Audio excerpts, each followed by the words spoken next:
Hello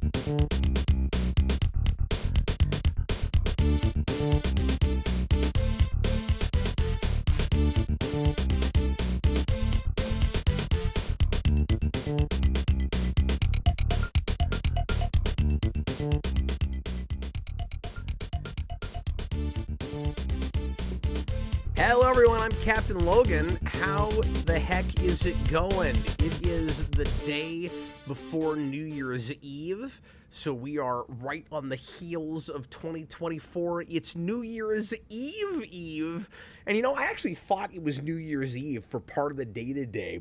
My son was ignorant about how month days work, and this whole video, by the way, is going to be about my kids and how I have a lot of kids. And when I say my son, I mean my eldest son, Jason, who a lot of you guys have seen on the channel quite a bit. He and I just did a real long stream a couple of days ago about They Might Be Giants. Anyway, Jason goes, hey, Dad, today's New Year's Eve. And I went, oh, wow, is it really? How the time has flown. I didn't realize that we were already there. So we started making plans for a possible, sorry, did I say Christmas? New Year's Eve stream. And I don't know if we're going to stream tomorrow night. We're kicking it around. It just depends on how late my wife feels like staying up. Because if she wants to stay up until midnight or earlier or close to that, we'll probably just hang out with her, of course. But anyway, Jason goes, it's New Year's Eve, and I was like, oh, we got big plans. Maybe we'll do a stream. My wife is still in the hospital because we just had our latest baby yesterday, and I'm taking care of the kids here, kind of going back and forth between here in the hospital, and so I would have, had the night open well after she went to bed, and I was like, yeah, let's go ahead and do that. And we were planning stuff. We were going to go ahead and do it, and then we go to the hospital so that Jason can meet the baby, and we're talking about the stream, and Sarah's like, that's tomorrow, right? She's like, today's the 30th. December has 31 days in it. And Jason goes, does it really? And stupid me, I never looked at a calendar. So I just thought it was the 31st all day long. So it's good to see you guys. Thanks a lot for jumping in and being here. I know it's a real late stream, but this is, the time in the day that I can jump on and talk to you guys right now. And I know for being on quote-unquote hiatus, I've been streaming quite a bit, but it's been pretty easy, at least, the last few days, to do these kind of unplanned, off-the-cuff, random videos. And I don't know how much of this you'll see after the baby comes home, of course, but Sarah isn't still in the hospital right now. She is doing great. They tend to keep you there a couple of days, so she's going to come back with the baby tomorrow morning, and right before noon, and the newborn gauntlet begins right after that. But she's in great spirits. She and the baby are both super healthy, and it was a fairly easy delivery. It was actually a little tougher for Sarah than they usually are, but she gratefully has generally really easy pregnancies and really easy deliveries. So it was a little longer than it usually is for her, and she said it was a little bit more painful, a little bit more difficult. But she bounced back and recovered very quickly. The color came back into her face right away. And then this morning she said, I actually feel better than I have the last couple of months, because she was really tired all through this pregnancy, which was different. Like a lot more exhaustion than she had before. And of course, every single pregnancy is different. We speculated, the doctors that we are, that it might have had something to do with having another baby so soon after twins. Like maybe her body hadn't fully recovered, but it could be a combination of a lot of factors, right? Like she and I are both pushing 40, so a relatively late date to have more kids, but easier to have more kids than to have your first kid. So, we wouldn't recommend to anybody the age she is now start having children at this moment. But if you're and we don't have a great deal of women in the audience, but if you or your wife or the girl that might have your children is 39, 40, I wouldn't suggest you start having kids now, but after you've had a few, it's not as much of a risk, of course, to have them when you're getting more into middle-agedness. But yeah, we're done now, and we said that last time, but we're absolutely, definitely going to make sure we don't have any more after this. Partly just because, I mean, 6 is a big number. We have tied Sarah's mom now. She had 6 children. Sarah is the oldest of 6, so it's kind of odd, an odd coincidence. It is not technically an irony, so I won't call it ironic, but it is quite the coincidence that we ended up having the same number that she did. We had to have twins for that to end up happening. We thought 5 was kind of crazy, and we had not planned on having any more, but it worked out that way, and it's kind of nice, though. It's super neat the way it happened, because for those of you that don't know, and by the way, welcome, thanks for watching live. I'll start reading comments here in a minute. Part of the reason I wanted to jump on and stream about this is not just to brag and be like, yay, I've got more kids, and you guys should listen to me be that irritating middle-aged YouTuber that talks about his children,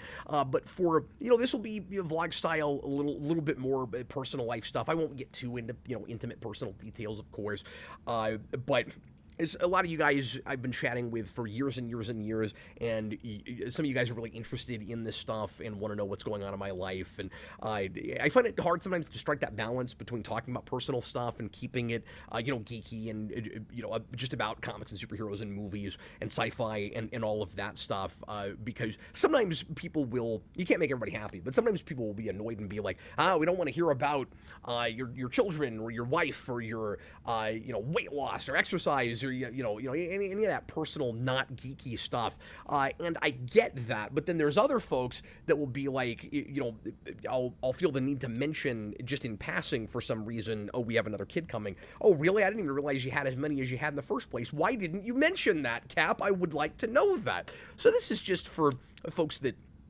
are interested in this and maybe have been with us for a long time and would like kind of a life check-in update thing. Sure, here we are, and happy to chat about anything else that happens to pop up during this. I'll probably stream for about an hour tonight before I go to bed.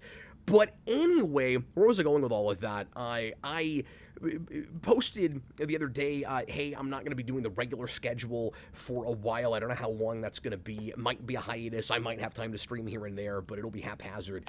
And we've got another kid on the way, and Sarah's going to deliver any day. And somebody comes in and goes, I didn't even know that you had that like the other 2 had happened, that the twins had happened. And so I was like, maybe some folks are curious about this, and maybe some of you guys didn't even know I had kids or don't know anything besides probably Jason. I don't know, how many I have and anything about them. So I at the risk of being really self-indulgent, I thought it might be fun, and I'll make this as geeky as possible, to tell you guys a little bit about my kids and my life as a dad, and the especially like the geeky stuff that my kids are into, and how that's influenced me, like as, a geeky guy, a comic fan, a superhero fan, and a YouTuber and all of that stuff. So maybe some of that will come up as we go along. The new baby is named Autumn. It is not remotely related to anything geeky. So all of my kids before that have had a namesake, accidentally or otherwise, that lines up with something in pop culture, and I'll rattle that off here real quick for those of you that don't know about that. But with Autumn, and her middle name is Rain. We went with Autumn Rain, which I think is really pretty. Sometimes I find those kinds of names to be kind of cheesy and goofy. Maybe some folks will think that about this. My wife and I thought it was really classy and cool sounding, and we both just liked the name Autumn. Like I said, it doesn't come from anywhere at all. I worked with, and not that I named her after this person, but I worked with a girl in college with that name. I'd never met somebody named that before, and I filed it away. I was like, if I ever have a daughter, I might consider naming her Autumn. And hilariously, I had 2 other daughters, and we didn't go that way with them. because we thought it would be more fun to kind of theme it with the twins and have them have related kind of pop culture names. So Autumn is going to be the odd girl out, but I think she has the prettiest name on top of it, so that's cool. But anyway, really, really fun that we've got 3 and 3 now, and so I meant to say this earlier, but I really like symmetry, and now we've lined it up so that we had, and of course, you know, you can't do this on purpose, but we had 3 boys, and now we've got 3 girls, and it feels like, this is a really horrible, crass way to put it, but I feel like I've completed the collection now. This will be my first collection video for this next year coming up, even though we're not into 2024 yet. My collection of my children. I'm joking. That's horrible. Anyway, so the naming scheme started with Jason. Not named after any particular Jason, but was a name that that Sarah and I, once again, just both liked. And his middle name is Tobias. So, and that I did get from Animorphs. This is the only place I'd ever heard that before, and I like that name. So, our first kid ends up being both a Power Ranger and an Animorph, and also a major horror fictional serial killer, but not on purpose. And then Freddy comes along. And so Jason was born in 2010. He is 13 now. Freddy is 9 now. He was born in 14. And we were not big horror fans. We don't watch a lot of horror movies. I've seen a lot more than Sarah has. And I've now seen 2 of the 3 franchises that the 3 kids end up with namesakes of, or where that lines up. So, because we have Jason, Freddy, and then after that, Mikey. But the reason we ended up going with Freddy is because my wife has a great uncle named Freddy and really wanted to name him that. And I was like, but Sarah, if we do that, we're going to have Jason and Freddy, like Freddy versus Jason. Do you really want that? Should we really do that? And then we looked at each other and we were like, no, it's awesome. We should go ahead and do it. Everybody's going to think we're huge horror fans, but whatever, it's neat. So then we decided that we had to keep that going with the next boy when we found out that Mikey was going to be a boy. And when we had our third kid, when we decided to have a third kid, I should say, we did it because we were hoping for a girl. I've always wanted daughters. And Sarah, again, likes being pregnant. I know it's weird to say, but she does. Has had pretty easy pregnancies. All things told, we've been really lucky in that department. And she really didn't mind having more kids. And so I was like, let's try one more time. And we actually decided not to find out what the sex was going to be with our third kid. And so I'm in the hospital room and Sarah delivers and it's another boy. Okay. We'll love him just the same. And we decided we were stuck with a horror name with him, so we went with Michael. And that's how we got Mikey, and that name fits him perfectly. Lined up really great. So Jason, Freddy, and Mikey. And then when the twins came along and we found out that they were twins, we decided not to keep the horror thing going, and we went in a Batman direction instead. We were going to name her Carrie if it was just going to be one girl, but we just weren't real happy with any other like horror movie related female name. And so people, especially from the channel, pitched a million different things, and just nothing was going to be kind of obvious enough to like regular people, and we wanted it to be something that would jump out at you. Oh, they kept that horror motif going. And so we both wrote out some different ideas, and we ended up with several Batman-related female names. And so our twins are Selena and Cassandra. Selena for Selena Kyle, like Catwoman, of course, and Cassandra for Cassandra Cain, the second Batgirl, who's one of my favorite Batman characters. And then again, with Autumn, we kicked around a lot of different geeky things, and we did the same thing, though, that we did with the Batman names, where we each wrote down lots of different names that we liked, and if anything lined up, if we both came up with the same name independently, we thought much more seriously about it. And so for instance, with Cassandra and Selena, we both had those names down. And actually, Cassandra was a name that Sarah was really serious about when we thought Mikey might be a girl. And then, or we were hoping he would anyway. And then with this, we both wrote down Selena, and I thought that was a name she wouldn't even like. And it was like 4th on her list, and it was 2nd on mine. So immediately, okay, Selena's in there, Cassandra's in there, done, we're golden. we deliberated a lot more about this one than any of the others because my wife made, and sorry, there are a couple of super chats. You guys are awesome. Thanks a lot. I'll read those in a second. We were my wife made a big mistake because she threw out a name that I loved when we found out that we were having another kid, and it blindsided us. We weren't expecting it, and she and I go out shopping that night, just walking around talking about this, clearing our heads, and good news, of course, but also upends your life a little bit. And I'm like, yeah, I was jumping ahead on this stuff, and immediately I'm like, how about what are we gonna name the kid? I love talking about names, and she throws out a joke name. I think, I'm still not sure how serious she was about it, and I loved it, and I couldn't get off of it, and she left it pretty quickly. She still won't tell me if it was a full-on joke, which tells me that it kind of wasn't, and she might have been sort of serious about it, but then changed her mind. She said Azrael. We were talking about Batman names, and she was like, what if it was a boy and we named him Azrael? And I said, Sarah, what if it's a girl and we name her Azrael? I was like, that's awesome for a boy and a girl. And she was like, I don't like if it's a girl. I was like, okay, well, what if it's a boy? Can we name him Azrael? And she was, I think she told me that it was like second or third on her list with boys, but she really didn't want to name him that. I wouldn't have, fought her that hard on it, of course. So we came down to Autumn Rain if it was a girl and if it was a boy, but this name is even as cooler than Azrael.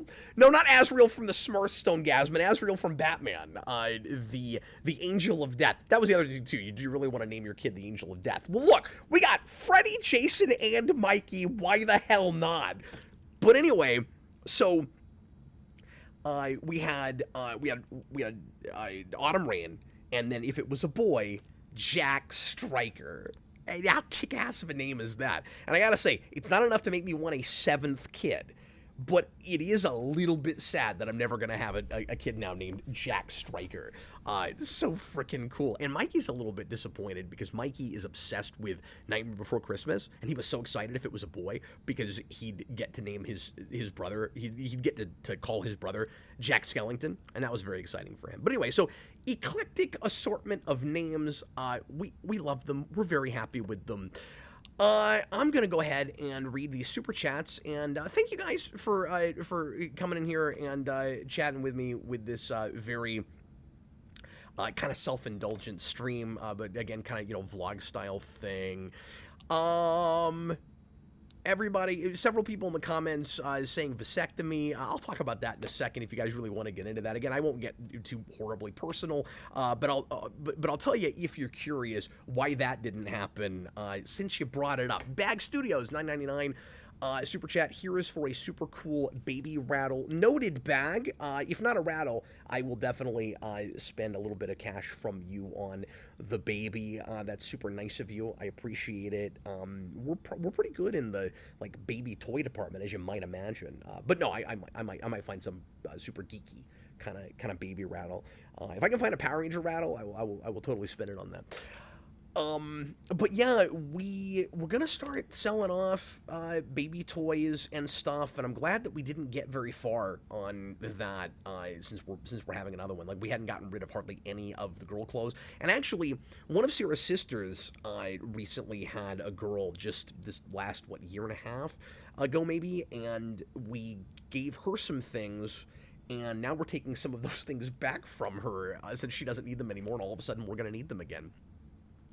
Donnie St. Pierre, $10 super chat. Thank you so much. I appreciate it, man. Congratulations to you and the family. I'm wishing you all the best in 2024. What a way to close out the year and head toward bigger and better things.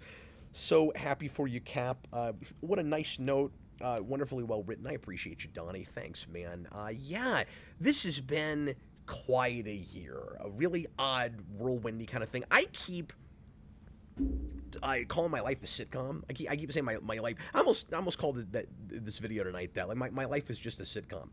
And we're in like the 8th or 9th season, and the writing is getting predictable and bad and kind of contrived and silly, right? Because 4 years ago we move into this house that was built in 1980. and I don't have a picture to show you right now, but just take my word for it. When you walk in, the front of it looks like an 80s sitcom house. Like the Cosbys could have lived here or something. And then the Jeffersons or somebody. And then very soon after that, I find out I'm getting cancer. So yeah, that's your big plot point for the end of the season, right? Like one step forward, two steps back. You've got you're moving up in the world. Your wife's got a great job. The YouTube thing hasn't completely fallen apart, and you've got your kids are great and healthy, and you got this great new house, and oh yeah, by the way, you got cancer, and you're probably gonna have to have an operation for that. So then I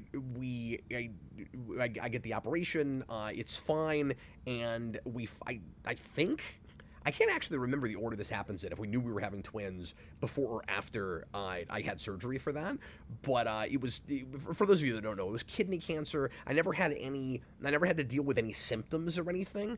It was apparently a benign tumor. It turned out that it was cancerous, but it was dormant. It hadn't started doing anything yet, and I had a kidney stone, and I had to have a scan for that, and they found this lump with my kidney, with the scan. This is not geeky or interesting, but they found that with that scan when I had that kidney stone. If it hadn't been for that kidney stone, it might have actually kind of come alive and started doing things to me, and it could have killed me down the road. So I was really lucky we found that. It ended up not actually being a big deal, and we didn't even know if it was full on cancerous until the surgery and they took it out, because they could have done a less invasive thing and taken a sliver of it out and seen for sure if it was cancerous before they did it. I said, yeah, just go ahead and go in there and take care of it. So that's what we did, and I ended up being fine. But that's your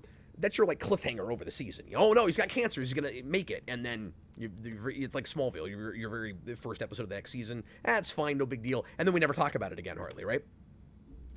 And then and then we have twins. So that's also a very sitcomish thing. Not only are you gonna have kids, but this time you're gonna have two. And the writers wouldn't let us have girls until it was twins. You're boy. Oh, finally you get girls, but you're gonna have two of them. Ooh, what a cliffhanger, right? And then the writers ran out of ideas. So now we're gonna have another kid, because we just couldn't think of anything else, to throw in there. They said they were done; they weren't going to have any more. You're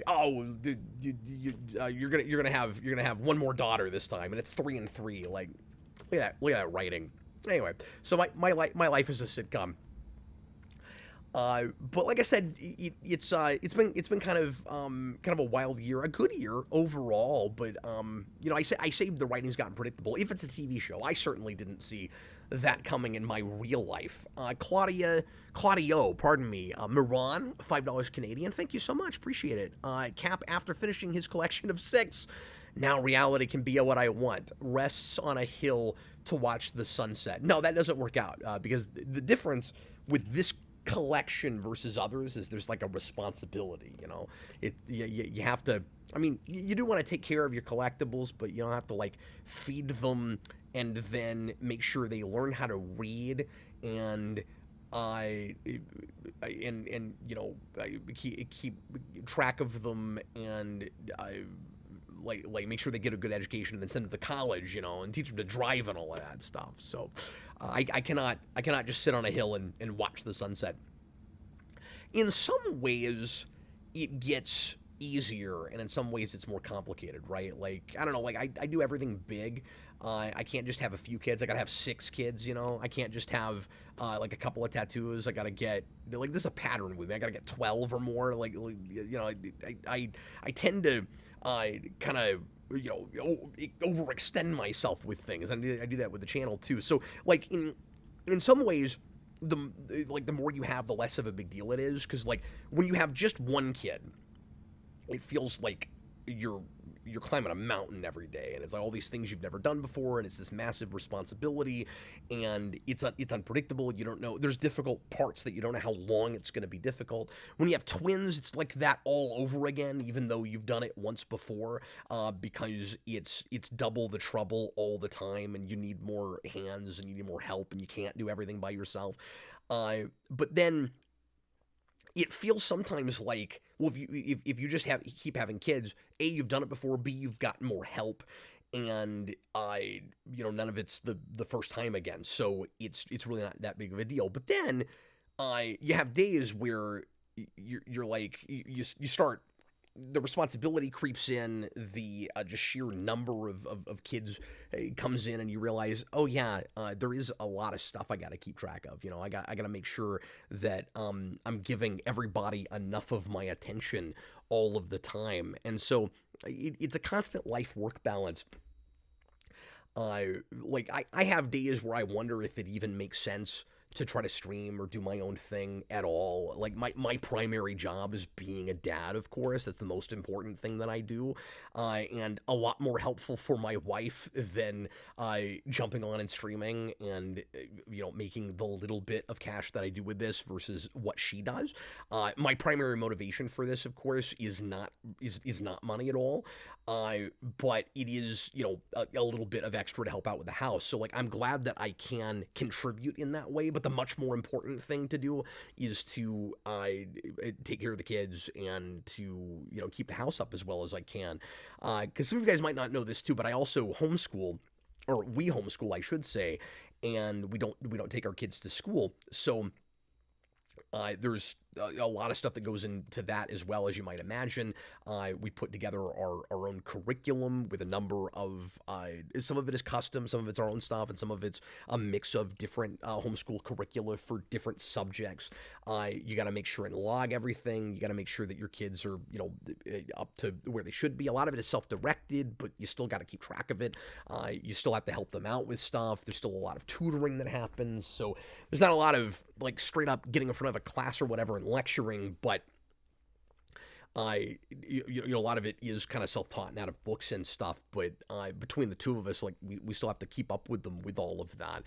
And you have to drive them around a lot, because if they're not going to school, you don't want them to be too cooped up in the house all of the time.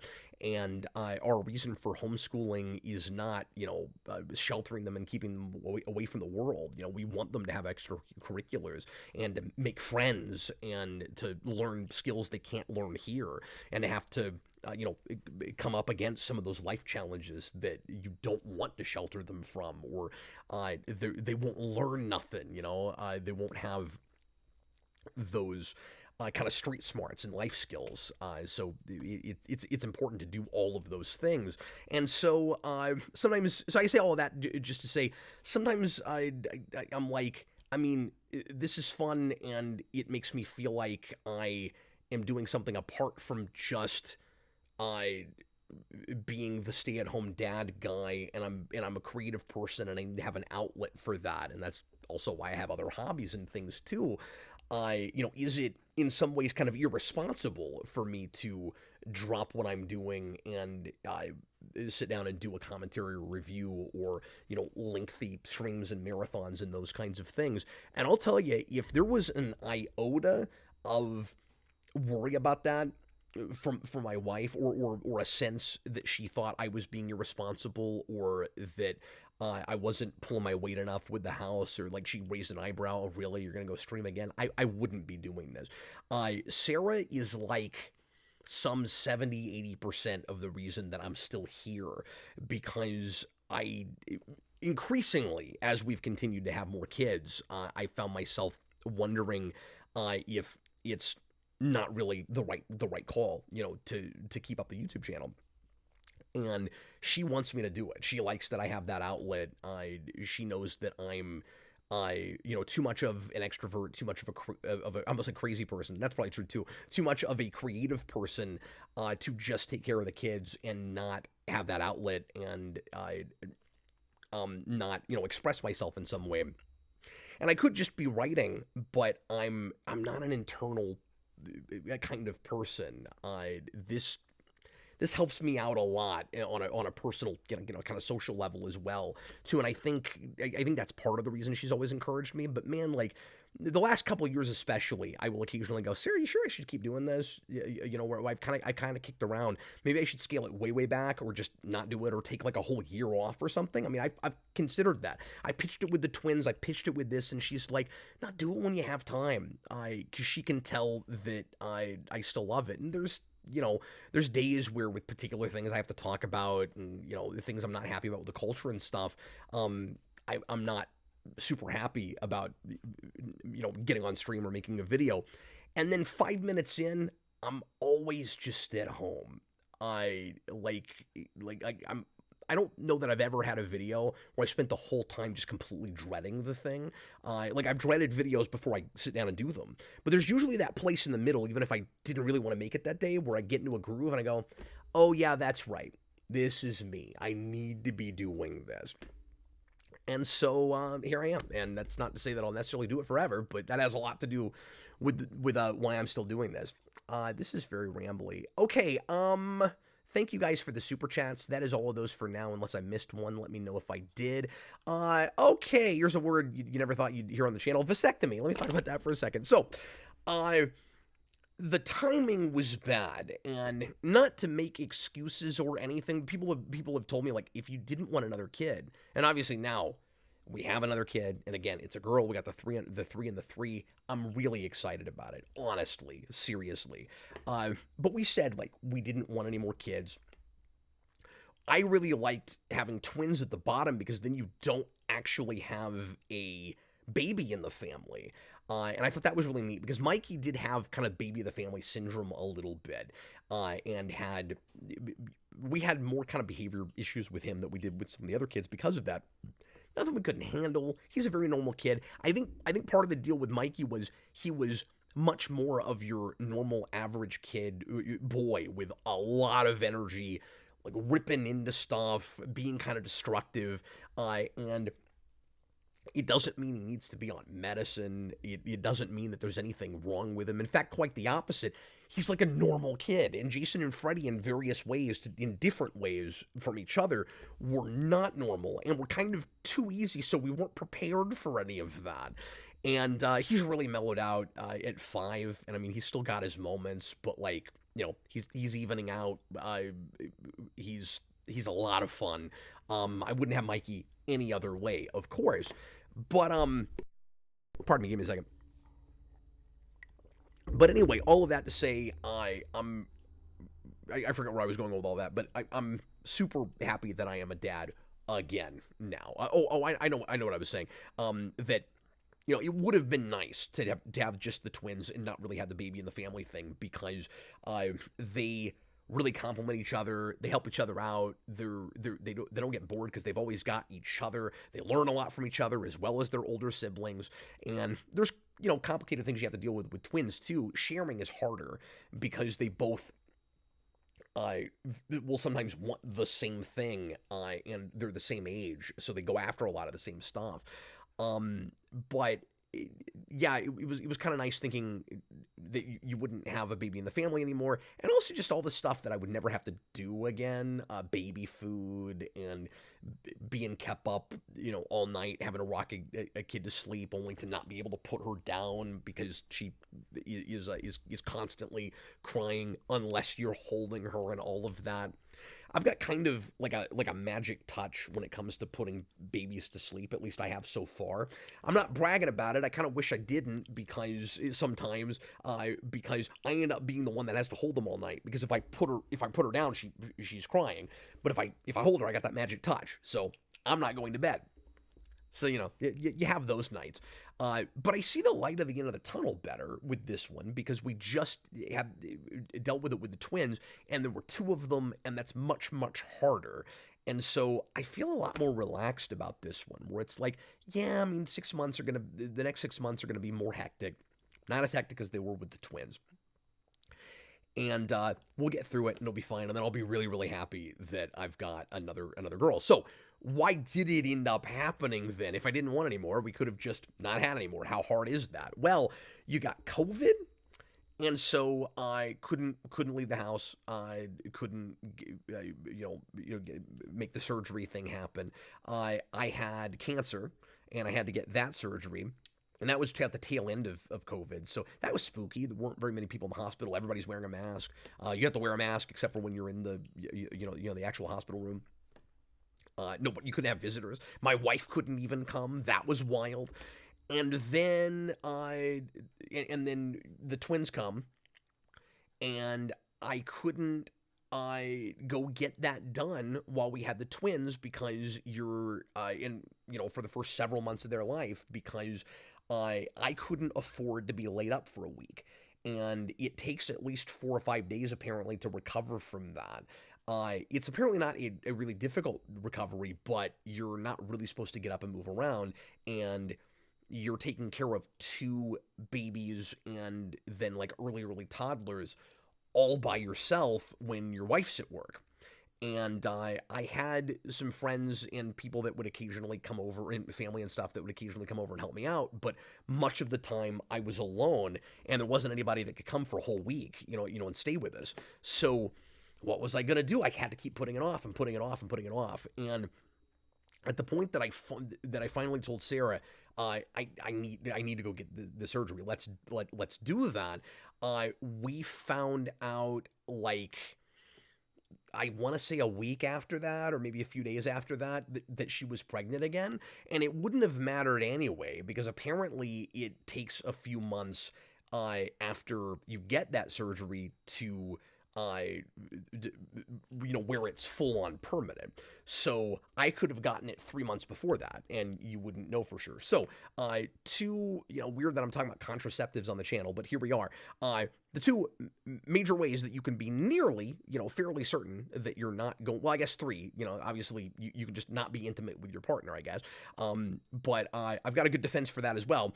When you can get the surgery, or you can or your wife can stay on birth control forever and ever, right? Well, I don't think she would mind me talking about this because it's pretty clear what you would be doing. Sarah was, taking birth control for 15 years. And if we didn't want kids, we never had them. She gets back on birth control, and this time it doesn't work out. So I mean, we thought we were in pretty good shape. We always had been. It was always fine. And coincidentally, ironically, however you want to put it, this time around, because we're talking about my finally getting the surgery, now it doesn't work. Apparently, that kind of birth control, the pill or whatever is supposed to be like 93% effective. So like the 7% that where that can happen, that's where we fell with that. So yeah, she was on that. We thought we were fine, like we always have been before, and it didn't work out, but it's okay. Because like I said, the 3 and 3 thing is pretty cool. She's adorable. There's a picture of her on YouTube and on Geekvolution's Facebook. I'm not going to show pictures right now during the stream. The thumbnail is a collage that I made of the kids all throughout the year, so you can take a look at that. There's some fun pictures of them in geeky costumes and things like that. 38 minutes in, I was going to talk about geeky stuff with the kids. I haven't really done a whole ton of that. But anyway, writer. So if you have a vasectomy, you still have to use birth control for about 12 weeks after you have the surgery. Well, yeah, and that's what I was saying, is that it probably wouldn't have worked out anyway, because I wouldn't have been able to get it early enough before Sarah, turned out to be pregnant again. And the whole thing was weird because we just weren't, expecting that at all. So it really kind of blindsided us.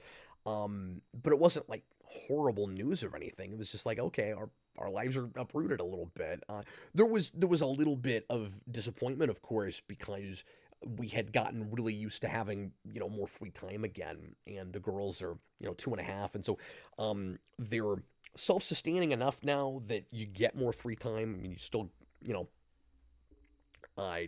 have to kind of, run around and keep up with them and stuff, but they're not, you don't have to watch them as hard going upstairs and stuff like that. Like they're perfectly mobile and everything. But the problem is when they're speaking in complete sentences and stuff. But they're also at that, and I kind of hate this term. I kind of cringe with this term, but like they're at that quote unquote terrible two stage. So they they have that kind of mood swing thing where they will just randomly be very, very upset and start crying about what seems like nothing in particular, and then you just got to deal with them being really upset for a while and crying real hard, and it gets very loud, and having to deal with all of that stuff while you also have a baby in the house. I'm sure is going to be a little bit irritating and not the easiest thing in the world. So I wish they were another year older. Like, we always tried to put 3.5, 4 years in between each of the kids. Like, we never intended to have kids just 2.5 years apart, especially right after twins. Angel Castaneda, Autumn Rain is a beautiful name. Appreciate that. We love it too. Nicholas Bodo, do your kids get along with each other? I think as much as you can expect them to. I think we've got a pretty decent track record compared to probably most other families with that. None of our kids are just at each other's throats and hate each other. They all like to generally hang out with each other, spend time with each other. Freddie and Mikey, there's dynamics that aren't always the best. Like, Mikey is really clingy with Freddie, always wants to spend all of his time with him. Freddie is 9, Mikey is 5, and Freddie does, of course, understandably, doesn't always want to spend time with Mikey, but he will sometimes ignore him, and that doesn't turn out well. So I'm working with him on that right now. Freddie's also a little bit bossy with him. He gets a little bit too parental, where he starts thinking he's got to, mirror his mom in a moment, and that's a thing we're working on a little bit too. Mikey can be kind of bullyish with Freddie, which is weird because he clearly looks up to him, but he also likes to boss him around and kind of push him around and tell him what to do, and that kind of thing. Jason and Freddie get along really, really well. They have a lot in common, and Freddie is old enough now that there's not very much they can't do together. Freddie's biggest thing, not to just kind of pick on Freddie, but he is extremely competitive, and he doesn't like to lose, especially at video games. So he's mellowed out a lot on that, but he will still occasionally get kind of ragey when he loses a game, particularly when he's really, really good at that. He rarely loses. So he could play 30 straight matches with Jason in a row of Smash, and if he loses one of them, he's gonna lose his crap about it. The girls, generally get along really well, but they'll get upset if they both want something that and the other one has it. Selena, I think, is a little bit better at sharing, than Cassandra is. I don't know if this is interesting to anybody, but anyway, these are the dynamics. Mikey is really gentle with his sisters for the most part, which I was a little bit concerned about, so I'm really glad that that's worked out. Jason is a spectacular babysitter. We can leave him for hours at a time with all of the kids now when we need to, which has been particularly helpful the last couple of days as Sarah's been in the hospital. By the way, I'll talk a little bit about this last delivery. So Jason and I made the mistake of staying up till like 1 in the morning doing a stream about They Might Be Giants, 12:30, 1 in the morning. And we did a ranking video for TMG albums. I was too conservative, as I always am, with the estimate of how long that was going to go. And I kept asking Jason if he wanted to quit, and he was like, "No, we got to keep going. We got to finish it." And then that, of course, happened to end up being the night that Sarah's water broke and we had to go to the hospital. And I didn't get to bed until 2 o'clock, and she comes and gets me at 3. Hey, Cap, because my wife calls me Cap. She doesn't at all. My water broke, and we got to go to the hospital. And Sarah, by the way, is like the calmest person when it's time to go to the hospital. Maybe she's going to deliver.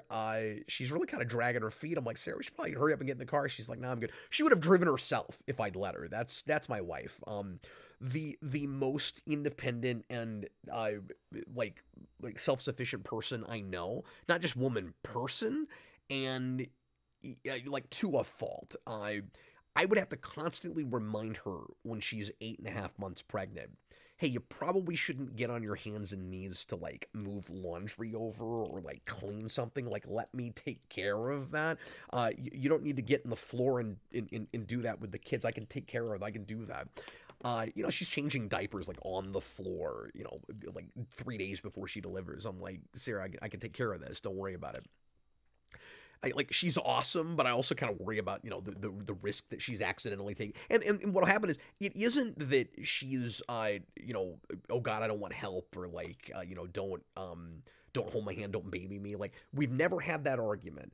It's that she's so used to being pregnant and likes she forgets about it. She just forgets. She's like, oh yeah, that's right, I probably shouldn't pick up something that's like 25 pounds. Yeah, Sarah, don't do that when you're pregnant.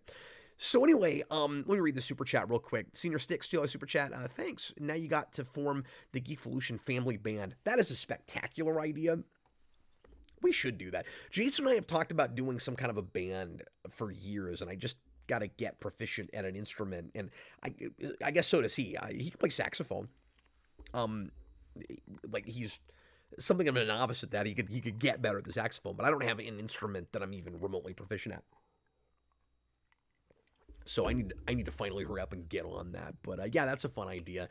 There's a lot of cosplay ideas and things that we've had now that we've got such a big family. Like, before Autumn was born, I had like a full Power Ranger team, and gender-wise, the same as a lot of Power Ranger teams. So you had 3 boys, 2 girls, perfect, And now we've got like the 6th Ranger, but it's like if a girl was the 6th Ranger, that's kind of fun. So we'll make her she'll get Autumn will be like Gold Ranger or White Ranger or something.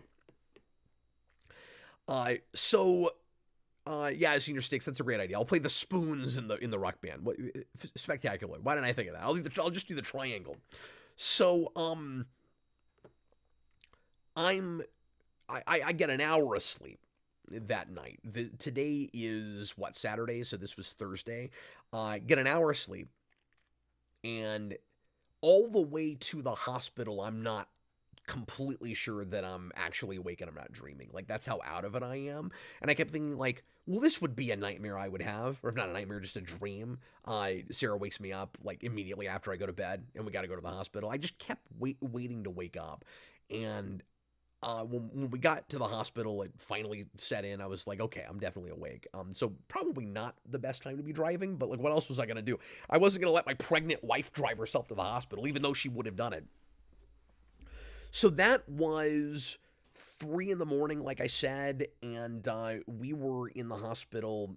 I guess it was 12 hours before she delivered. So Autumn was born at 3:20, and she wasn't in labor for 12 hours. I always wonder when women give these really big numbers. Like, I was in labor for 36 hours. I'm like, okay, I don't want to argue with any woman that went through that, but I do, in the back of my mind, have to question, just from experience, is that from when your water broke, or from when maybe you were induced, or whatever it is, or were you actually in labor for 36 hours? Because there is a difference. And so my wife was not full on in labor for 12 hours. Her water broke, but they still actually had to induce. So it like they had to get things artificially moving forward because it took too long. And that's why it was 12 hours. But like, she wasn't going through painful contractions that whole time. It was really only the last couple of hours. And again, that was kind of long for her. Freddie, like this is how fast my wife delivers. Freddie was delivered by a nurse because the doctor couldn't get there in time. Like, he was delivered on a practice push, which is crazy. But anyway, so Jason took care of the kids all day. That was super cool of him. And then I brought food back and just hung out with the kids all night. We watched Batman Returns last night. Freddie had never seen it. It was really funny watching him watch that movie. He said it was really boring and Batman wasn't in enough of it, but he liked the last act because of penguins with rockets on their backs, and Batman was actually in costume, and there was some fighting that happened. So I think everything after the Penguin steals the Batmobile, Freddie was pretty happy about. Alex Barron, Sarah seemingly very efficient. Yeah, I don't know how I'd live without her. I mean, really, like, Sarah makes me feel And I'm not throwing her under the bus when I say this. Sarah makes me feel inadequate all the time. Like, she is so much better than me at so much stuff, and in my mind, the things that really matter. When you get into the more abstract stuff and the analysis game I play and all of that, like I guess that's where I excel. But like I don't have any practical skills, so the really niche thing I do is a thing that Sarah does not like and would never do. Like everything else, all the stuff that you really need to do, mechanical stuff, she's much better at. Math, she's much better at. Um, she's tidy, she's organized. I am none of these things. And she's also just more down to earth. But we complement each other really well. Like I remind my wife how to have fun, and in the way, and she reminds me that there are. Yes, I have almost that absent-minded professor thing. Like, and I think more and more as I get older too, which is kind of weird. Maybe not the best. But she reminds me. Oh yeah, there are like real life practical things that you need to take care of today. And not in like a mean why aren't you doing this thing you're supposed to do kind of way. And I don't mean to paint it like my wife and I like perfectly get along and we've never been in a fight or anything like that. I don't mean that. We've certainly had our tiffs over the years. But she the way I've always kind of put it is I she kind of keeps my feet on the ground and I kind of keep her in a healthy way in the clouds a little bit, like I said, I kind of remind her how to have fun, and she reminds me to be a responsible person. She's also really good with money, and I'm not, and that is a really good thing to have. And I feel like there are a lot of things that I've gotten better about because she rubs off on me in really positive ways. But she's still much better at stuff that I would love to be good at that I'll just never be as good as her about. And some of this is like gender stereotype stuff. Like, yes, of course, my wife has better handwriting than me. Yes, of course, my wife's a better cook than I am. Like, some of this stuff is stereotypical. That, and I don't mean to put anybody in a box and act like every woman is a better cook than a man. But that's traditionally the stereotype. It is true in our case. She can fold towels. I suck at that. Things like that. She also is an expert fly fisherman, and I don't even want to learn how to do that. But the one time I rode in a boat with her and watched her do that, it was remarkable. She didn't catch anything that was big enough to keep, but I mean, she caught like 28 fish. And it wasn't the same one every time either, because we were going around a lake, and it was just like in an hour, she caught like all these fish, and it was nuts.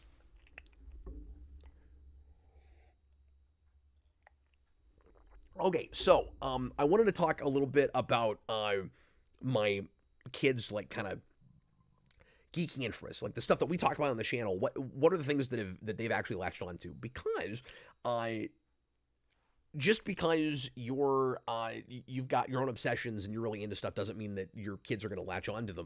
I have been fortunate enough that a lot of my hobbies my kids have kind of grabbed onto and like, but not all of them, and that not all the same things. And I've tried to do the same thing that I did when I was dating Sarah and not force anything on my kids.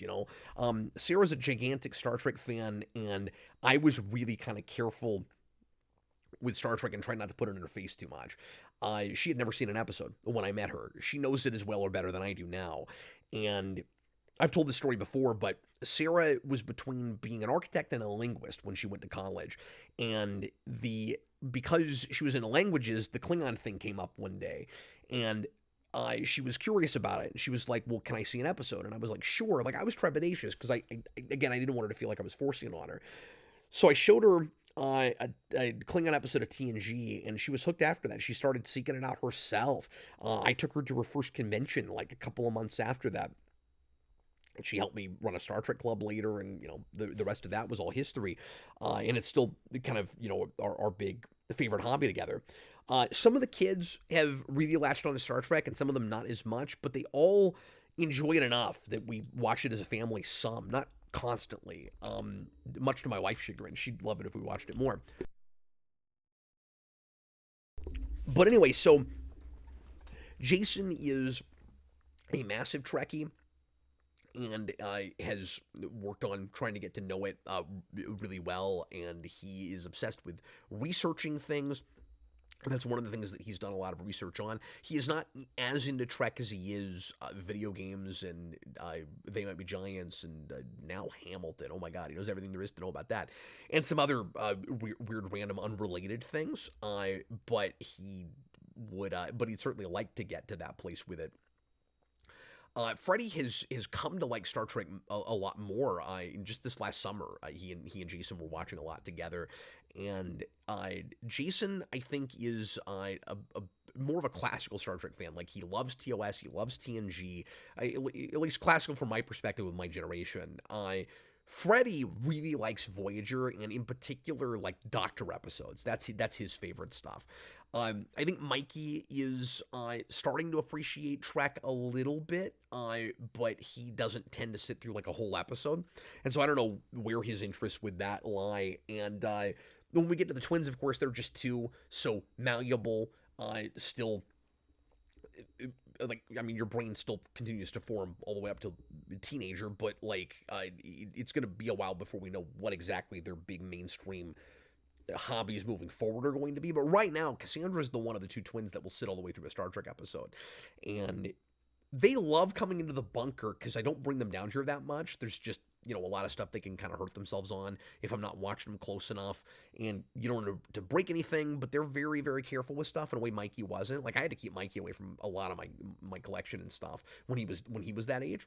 But the girls don't really break stuff, and they're really careful with things. It's more just, I don't want them to get themselves hurt, of course.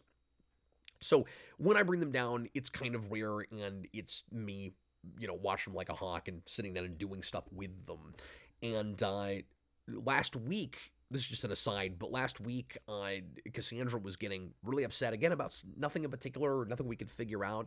And Sarah was trying to make lunch or dinner or something. And so I was like, what if I just took her downstairs, got her out of everybody's hair, and see if I can distract her with something? So I brought her down here, and it worked. And I did the same thing with Selena the next day. I'm trying not to do that too much because they'll get too used to it. But we've got this like ride-on Ninja Turtle car that she got on and came over here, and I brought the projector screen down, and I turned on a TNG episode 4. I think it was maybe...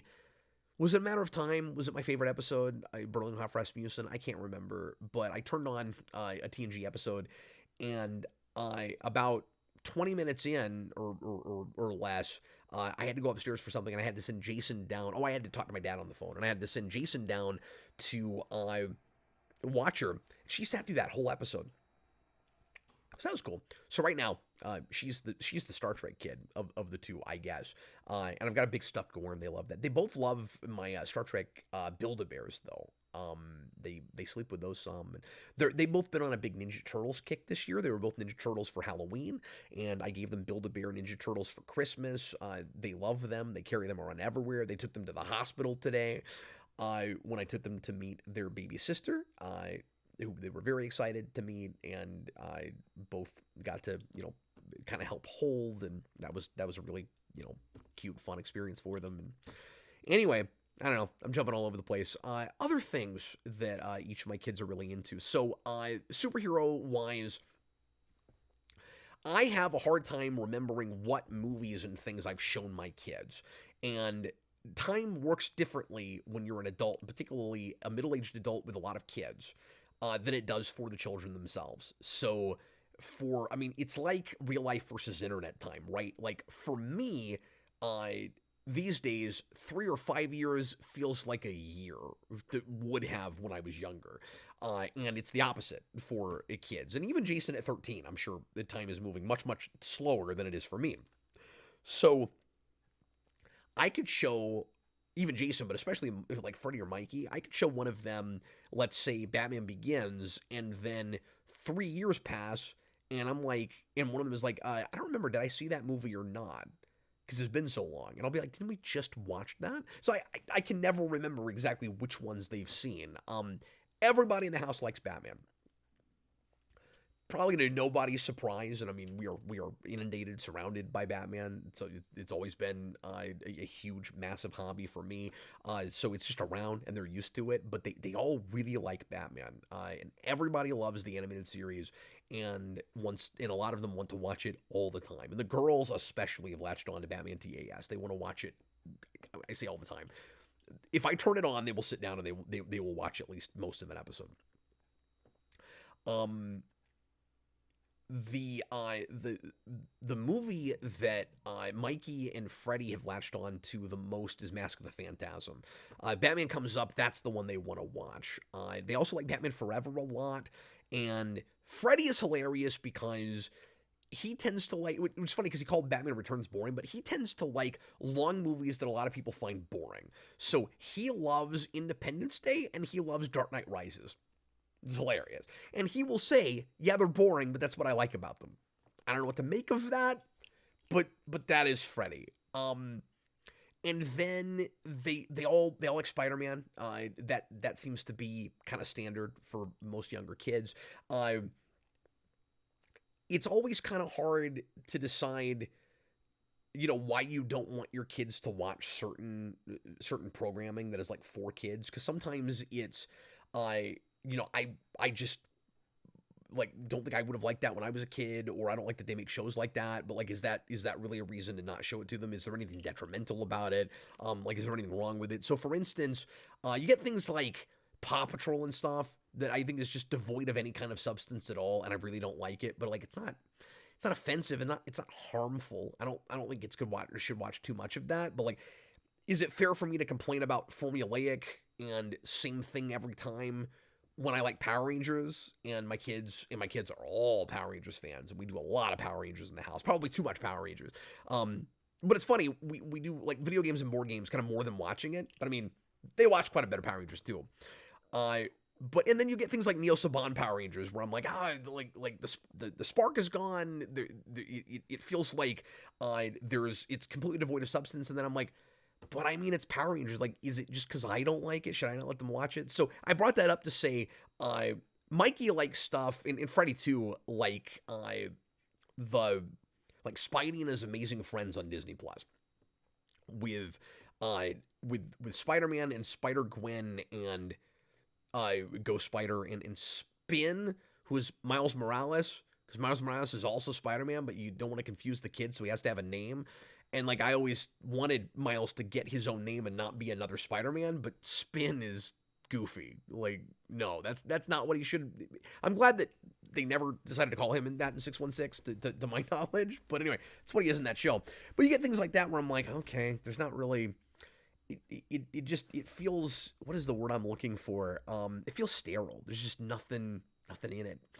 But he loves that.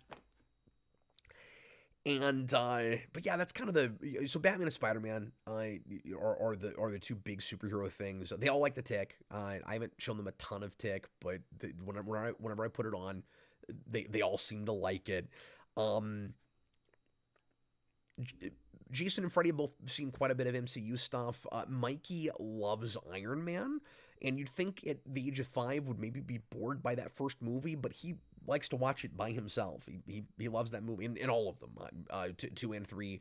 But he's seen a fair bit of that stuff too, movie-wise lately. So Mikey is at an age that he kind of is still supposed to take a nap, but he will sometimes actually sleep and sometimes not. So we've been letting him watch movies with his nap time, and he has become quite, because at least he's laying down and resting. And we try not to have our kids watching too much TV all the time. Admittedly, I'm not always the best at being super careful about that, but like, I try to, I'm mindful of it. I probably could be a little bit better about it. But anyway, Mikey watches a movie every day. I don't think that's bad. I'm just saying I don't think he should be watching a ton of TV on top of that if he's going to watch a movie every day. And he is one of those kids, because like I said, he's very typical. Another super chat came in. I'll read that in a second. Thank you very much. He is very typical, where he's got those couple of movies that he wants to watch all the time. So like I said the other day, I did a stream about Nightmare Before Christmas. He's obsessed with that movie. He has it memorized. He's watched it a bazillion times. I tend to not let him watch the same movie more than like once in a week or a couple times in a week if I can help it. He's been on a big kick lately with the DC Lego movies. He loves those, the Justice League movies, the Batman movies, and I think those are really cool. I like those movies a lot, some more than others. I'll do more discussion of those down the road on the commentary project. I've done a couple reviews of some of those, but and I don't mean just like the theatrical Lego Batman movie. I mean the direct-to-video things. And he and the girls have been on a big classic Disney movie kick. So they love Little Mermaid, Lion King, Beauty and the Beast, all that stuff. And Mikey, as you might expect, big Pixar kid, loves his Toy Story. Wall-E was that movie that he would not stop watching for quite a while. Every day he wanted to watch that. Lately he's been on an up kick. He likes that. He likes that a lot. Let me go ahead and read this super chat. $15 super chat. Pros and cons guy. No message. Just $15. Really appreciate it. Thanks so much, man. Thanks for all the viewership and support over the years. He's another longtime subscriber. Brightburns, is Batman and Robin bad for kids because Warner Brothers made it so McDonald's wouldn't have a problem with it? I mean, certainly not any worse than any of the others of those. Yeah, I mean, I don't think so. I wouldn't show it to them like a ton, over and over again, constantly, because again, not a great deal of substance there. And I want to say like some of the sexual innuendo and stuff I find kind of crass and off-putting, but then they're not gonna know what any of that means, what it is. So who cares? I guess for me, it's more if I'm gonna show them '60s Batman, I'd rather just show them '60s Batman, but I can do both, I'm in that camp now that Batman and Robin is really funny, but like it's not good, and I'd rather show them like the '60s Batman movie or something. But I don't know if Freddie's seen that yet. Jason has, and doesn't like it, but thinks it's funny. He's in the same place I am with it. But yeah, I mean, I certainly would show that to my kids. Pros and cons guy put in another $15 super chat. Thanks, buddy. I really, really appreciate that support. And he actually left a message this time, a question, as it were. Do you let him watch live action Deadpool? Thanks. That's a great question. None of them but Jason. You said him. I wasn't sure which one you were talking about, but I will say, I let Jason see the Deadpool movies a couple years ago. He was definitely too young for them. My wife and I made that decision together. He was very curious about it. He had seen most of the other X-Men movies, and there were some things in it that we knew. I can't remember what now, but just references to stuff. I forget what that he's into that I knew he would die at. So we watched it with him together. We made sure and prepared him for some of the more violent and sexual stuff and all of that. And I want to say we talked about it on the channel a little bit. Maybe I can't remember now. But yeah, that was a thing I wanted to talk about in this stream too, where the difficulty in deciding what is too violent or raunchy or just adult in general for your kids, and like it tends to be different with each kid. And I know I'm looser about it than my parents were, and I don't know how much of that is just generational. And I try not to let like quote unquote like modern social expectations like cloud my judgment, color my opinion too much, or like tell me what to do. But I think it's difficult to get completely away from that, to be totally isolated from like modern convention, modern attitudes, contemporary standards, because all of us, if we consume media now, are more desensitized than my parents' generation was, and than I was as a kid. So, like, there's no way around it. If you let your kids watch even the MCU movies, they're going to be more desensitized than I was as a kid, I think. And I don't mean to say that a PG-13 MCU movie is a hard R from when or even a hard PG-13. Well, maybe a hard PG-13, some of them, when I was a kid. But I do think that in general, some of the sensibilities with PG-13 stuff even is just a little bit looser with the violence and language and stuff than it was when I was a kid. And that makes sense because my generation grew up with some of the stuff that is now in those movies, and we're making it for kids, but we're also making it for ourselves. We're making it for families. So naturally, some of the stuff that some of the superhero stuff that I was seeing as a kid is going to seem kind of dated and quaint, and some of the stuff that I found kind of harder and edgier back then isn't going to look that way as much now. On the other hand, the comics in the late 80s, early 90s, both from DC and Marvel, would sometimes go to places that I still don't see a PG-13 superhero movie going now. So I definitely saw things in comics that I wasn't seeing in movies, but not so much that I was as desensitized as I think maybe some of my kids might be. But I don't think to the point of like, I don't think to like a dangerous degree or anything. I think some of that is probably positive. Like I think we were maybe too paranoid and by we I mean the culture, when I was a kid, about our kids seeing or experiencing certain things, and like maybe it would want them, if somebody saw somebody shoot someone or stab someone in a movie, it would make them want to go and do that. It's not typically how that works. If a kid sees somebody murder someone in a movie and then they go murder someone, typically there was another problem. There's something else going on, in their life. But anyway, sometimes you'll make a mistake. Sometimes you'll show a kid something that you thought that they were ready for that they absolutely weren't. Jason is a huge Matrix fan now, but when he was younger and I first showed him that, I don't remember what age he was. That was one of those dicey things where we were like, there's some material in this that he may not be able to handle. We're not sure yet. Sarah and I rolled the dice, and usually with stuff like that, we roll the dice together. And I don't mean to say that I ever unilaterally make those decisions. I just mean that she and I tend to watch the things with him, both together, unless it's just something that Sarah absolutely hates or doesn't care to watch. But a lot of the time we'll do it together. We did that with The Matrix, and he was really bothered by the scene where Neo loses his mouth, and where his mouth is kind of taken away with code. And I think he was also bothered by the bug in the stomach scene. None of that bothers him now. But the big mistake I made was, and again, I forget what exact age he was, maybe 11. I tried to show him, it was Halloween, and I was like, I'm going to show him an actual horror movie this year. Because he loved Poltergeist.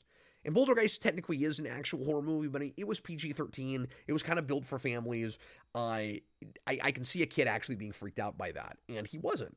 And I showed it to him pretty early. I think he saw that at like 8 or 9. And I wasn't sure about that either, but he loved it. He had no problem with any of it. Even the bathroom scene, had no problem with that. So I showed him I showed him the first like 15 minutes of Night of the Living Dead. And he could not handle that. And I felt bad about it. I still haven't shown him that again. Now he'd be able to handle it now. Now Jason does like some horror stuff, and it's really difficult at his age now to figure out what is okay to show him and not, because he can handle a lot of stuff. But like, I'm not to a place yet where I'm ready to let him watch, say, Breaking Bad or Netflix Daredevil even. I've been wanting, like, I know he'd be able to do the first episode of that okay. And I've thought about showing him that just so that he can see the flavor of it. And I'm like, nah, he'll get hooked on it. And then I'll feel like a jerk for not letting him watch the rest of it. So haven't done that yet. But he's seen the Evil Dead movies. He loves those. And so that kind of helps me, judge what he's ready for now. But yeah, 13 to 14, he turns 14 in April. That's a tough age to figure out what's okay, what's appropriate and not. Freddy is very sensitive to horror imagery and violence. And there's stuff that Jason was absolutely ready for at his age that Freddy is not. Jason watched RoboCop at that age. Would not show Freddy RoboCop. Bob the Hunt Poltergeist is PG, not PG-13. Yeah, that's right. Maybe they didn't have PG-13 at that time. I forgot about that. Dan Schneider, Matrix is a PG-13 movie. They rated R for some reason. A lot of people forget it's R. I agree with that. Now, I never forget it's PG-13, but it is a very soft R, even for that time. Brandon is in the comments, and I saw him at the beginning. Hi, Brandon. It's good to see you, man. Jason is so much more mature than his age. Yeah, he really is. And I think that's true with Jason and Freddy, but in various ways, on various subjects. So yeah, Freddy is curious because there are things that I wouldn't think he'd be able to handle at all, like Batman Returns. He didn't have any trouble with that. He just didn't like it very much. But I thought there was stuff with that would really freak him out. I'm trying to remember a few weeks ago we tried to show him something that we thought he would like that he said was too scary. It's not coming to me. I forget. I was actually a little worried he would have that with the later Harry Potter movies. By the way, my kids have all been on a big Harry Potter kick lately too. I just bought Hogwarts Legacy recently and started it, but haven't gotten very far in myself. I'm probably 3 or 4 hours into that, and maybe a little bit more. And I need to let my Freddie sit down and play that because Freddie is like a prodigy with video games. I know he's not gonna have any problem with that. He beat Spider-Man PS4 in like a couple of weeks. I don't even know when he had the time to do that. He just blew through it. Kid is nuts. It doesn't really matter what kind of game it is. He's great at everything. And so I know he'll love that. But anyway, so my kids are all, this is very rambling. I know my kids are all on this big Harry Potter kick, and so we decided we were gonna finally watch through the movies. I've been reading Mikey the first book for part of his schoolwork, and we were gonna finish the whole first book before we started watching the movies. And I was like, we're only reading a few pages today. It's gonna take forever. I'm gonna go ahead and let him watch the movies, and maybe he'll appreciate the books a little bit more after that. It's backwards. I don't love that, but I decided to do that, and it worked. He's on this huge kick. The kids are all running around with Harry Potter wands. And I gave Jason this book that I was afraid he'd never look at. Now they all read it like crazy. I gave him like the unofficial Harry Potter spell book. It's got spells from like every Harry Potter thing ever released, including video games and stuff. And so they memorize these spells and they run around with Harry Potter wands and do spells on each other. It's hilarious. So we gave the girls their own wands with Christmas money because they wanted to do it too, but they would just pick up like wooden spoons, pretend like they were wands. Now they've got their own. It's funny too because I got Selena a wand that I didn't look at close enough when I bought it. That's like one of the villain wands. I forget whose, and I think it's a Malfoy. It's not Draco or his dad. It's like a female Malfoy. I don't know if it was like Draco's mother or something. It's like a female Malfoy. And it's got like spikes on the handle. It's got like little, it's prickly. And I picked it up when we got it home because it was like you could see through it, but it was so you could see what the wand looked like, but it was shrink wrapped. So I didn't notice that it was prickly like that. I picked it up and I was like, oh man, that's gonna bother her fingers. She's not gonna want to pick that up. It's not gonna hurt you or anything, but like it's a little pointy.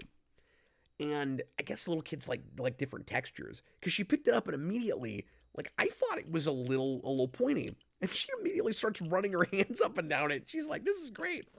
She carries it everywhere. She loves that thing. I had no problem with it at all.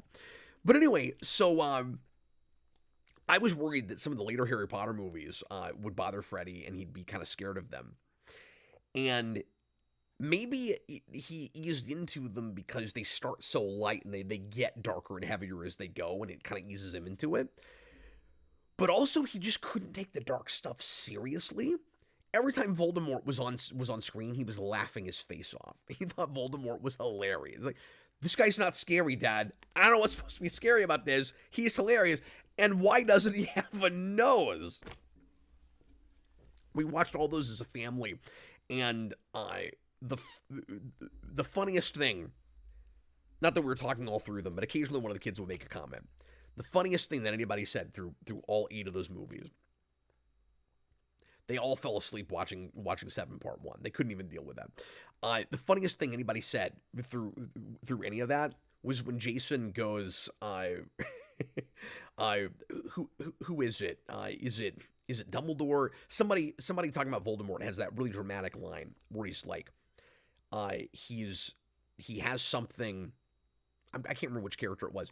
he has something that he didn't have last time, and Jason goes, a nose?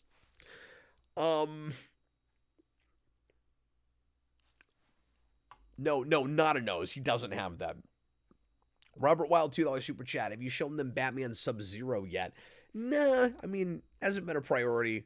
Yeah, as you know, I don't love that movie. I would be curious to know if they would like that, or if they would think that it was kind of dull. But I would certainly watch that with him. Dan Schneider, is Freddy or Jason an Animorph fan? Yeah, both of them actually, and both of them have Dread just up to a point, and then kind of fell off of it, lost interest, went to other things. But they both want to get back to it at some point. And I think they're around the same place together. So I know Jason got through 13, and I think maybe Freddy's around that same place, and then they've both read the Andalite Chronicles and maybe one of the Megamorphs, I forget. But I have that whole collection. But that's another thing. Jason got really into Goosebumps at one point, and Freddy won't read one because he thinks they're too scary. I think he'll probably read them eventually. I think he'll probably grow into that in a couple of years. But right now, he thinks that it's too scary. Man, I wish I could remember what it was we were watching, where he was just like, "This is too scary. I can't even deal with it." Jason has seen The Shining now. He loved that. So like a lot of real horror movies I can actually show him now, which is pretty cool. And I got to be honest with you, I kind of thought that my wife and I would have too big of a chasm between what we each found acceptable, and I'm definitely more on the liberal side of it than she is. Where I'm more willing to go for, you know, darker, more disturbing stuff for my kids at various ages. But she has been cooler with different things that I thought she wouldn't be. And so we've been able to compromise very, very easily on that stuff, which is great. I was just gonna go for an hour. It's already an hour 20. So maybe 10 more minutes. If anybody has another question about my kids and fandoms and stuff, feel free to ask it, and I'll read some more comments as I go. But I'm trying to think other stuff. Star Wars. Freddie and Mikey will occasionally kind of get on a kick, but nobody in this house has just really latched onto that and wanted to constantly look at it. And you might think, well, Cap, that's because you're a Star Trek fan, not really a Star Wars fan. You're not constantly playing it. I mean, I'm not constantly playing it, but there's stuff that they're into that they didn't get from me, and I'll introduce them to certain things that they'll latch onto real hard, and not because I've got it around all the time either necessarily. So like the kids are all, and again, this is pretty stereotypical for like their age in the world right now, but like they're obsessed with Minecraft. I don't get it. I don't like the aesthetic with Minecraft. It's not my kind of gameplay in the first place. The whole like crafting tools to make things and all of that, I think that's boring. I can't get into it. But if the aesthetic was more appealing to me and was more than like 3 colors, more than like army fatigue colors, I might enjoy it more and get into it with them. Freddie is just begging me, and Mikey too, begging me to get into that. I can't do it. I can't look at it. Like, and I like pixel art and stuff, but there's something about that. It's hard to look at to me. We thought about doing an amusing stream where Freddie tries to teach me how to play Minecraft. We might do that at some point, but I don't really want to get into that. Freddie's also really into Roblox. That's another thing I don't really get, but that's a thing he does. And so yeah, they definitely, and then like the Paw Patrol thing and all of that. They definitely get into things that I don't. And I had the opposite thing with Star Wars, actually, that I did with Star Trek, where I was actually kind of compensating and going, well, kids really like Star Wars, right? Like, I'm going to make sure, even though I'm not a big Star Wars guy, that they have lots of exposure to Star Wars. And so I showed them, the original trilogy and the prequels in that order, even threw on some Clone Wars and stuff. And again, if I put it on, they would watch it and they would enjoy it, but they weren't really like actively asking for it. Freddie definitely got on a big Mandalorian kick, but has not seen past the middle of the second season yet, I don't think. So, and I think it's because he doesn't really want to sit down and watch it by himself. Like he wants me to watch it with him. And so I guess I got to sit down with him and finish that at some point. But They like Wars okay. They actually ended up with a lot of Star Wars stuff for Christmas from my dad, and I gave Mikey some Star Wars ships and stuff. So they might there might be a resurgence to that. They might come back around with that. My kids have been into Ghostbusters at various points, kind of in and out. And Mikey, I should say, is of all my kids so far, definitely the horror kid. I didn't know if I would have that because neither my wife or I, are big horror people. And I don't mean to say that he's watching like, super dark horror movies, but he loves like, kind of demonic imagery and especially skeletons, man. Anytime there's a skull or a skeleton in anything, he was he loved the Pirates movies. I've shown him the first two so far, and he could not get enough of that. And I was excited that he liked the second one because it doesn't have skeletons in it, but he still enjoyed it somehow. But yeah, he was on a big Ghostbusters kick for a while. Freddie had that too. When Freddie was really little, he'd run around the house yelling, "It's a ghost!" That was always funny. Um, but yeah, Selena is all about dinosaurs, which is really funny. Like more so than any of my boys were. She loves dinosaurs and she loves Sonic. So she has Sonic bed sheets. She sleeps with it with the stuffed Sonic. It's all about Sonic. They both like kind of girly stuff too. But they're in what has been a house full of boys, and their older siblings are boys. So they get into that stuff, but they still, like their dolls and stuff. They love Little Mermaid, particularly Selena. Really obsessed with the mermaid thing. She got a lot of that kind of stuff for Christmas this year too. And Cassandra is like the Minnie Mouse, Winnie the Pooh kid, kind of the classic Disney kid. And yeah, I'm not the biggest fan of. That's an understatement of Disney these days and the way they handle stuff. But that old stuff is classic and big part of American pop culture, and so we definitely have that stuff around and watch it together. Um, Oh, Mikey also is latched on real hard to Fox and the Hound, which kind of surprised me. That is the most depressing. Like, forget Bambi. Fox and the Hound is the most depressing classic animated Disney movie. Senior Stick says he sent a super chat. Did I miss that? I must have. Let's go back and look. Apologies. Oh my goodness, I did. I did miss that super chat. I'm sorry. 1 second, I need water. Or I'm going to sound like this. I'm going to sound like Rorschach.